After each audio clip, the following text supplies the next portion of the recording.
আমরা মনে করছি এই যে উপদেষ্টা পরিষদটা যে রয়েছে, এই উপদেষ্টা পরিষদের একটা অংশ শহীদ ওসমান হাদির খুনের সাথে জড়িত, নয়তো কোনোভাবেই এভাবে আর কি অমানবিকভাবে আক্রমণ করার কোনো প্রশ্নই আসে না, যেহেতু এটা শান্তিপূর্ণ অবস্থান ছিল। এবং আপনারা দেখবেন যে প্রধান উপদেষ্টার দপ্তর থেকে একটা তারা প্রেস রিলিজ দিয়েছে এবং সেখানে বলেছে যে আমরা নাকি জল কামানের উপরে উঠে গিয়েছিলাম, অথচ ছবিতে স্পষ্ট করে দেখা যাচ্ছে যে আমরা উল্টো জনগণকে শান্ত করবার জন্য চেষ্টা করছিলাম। যখন জনগণ দেখেছে যে ভিতরে জুমা এবং শান্তাকে রাস্তায় ফেলে মারা হচ্ছে, জনগণ কোনোভাবেই এটা মেনে নিতে পারে নাই, যার কারণে এইখানে ওই উদ্ভূত পরিস্থিতির সৃষ্টি হয়েছে। এর পুরো দায়ভার ওইখানে দায়িত্বরত পুলিশ প্রশাসন এবং সরকারকেই বহন করতে হবে।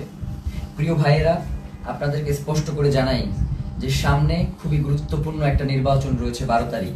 এখানে বাংলাদেশের স্বাধীনতা, সার্বভৌমত্ব সহ বাংলাদেশের নিরাপত্তা জনিত বেশ কিছু বিষয় জড়িত রয়েছে, যার কারণে অবশ্যই 12 তারিখে নির্বাচন হতে হবে। এবং যারা 12 তারিখে নির্বাচন বানচাল করে দেওয়ার জন্য আমাদের উপরে আক্রমণ করেছে, তাদের এই নীল নকশাকে বৃদ্ধাঙ্গুলি দেখিয়ে আমাদের জনগণের অধিকার আমাদের বাস্তবায়ন করতে হবে।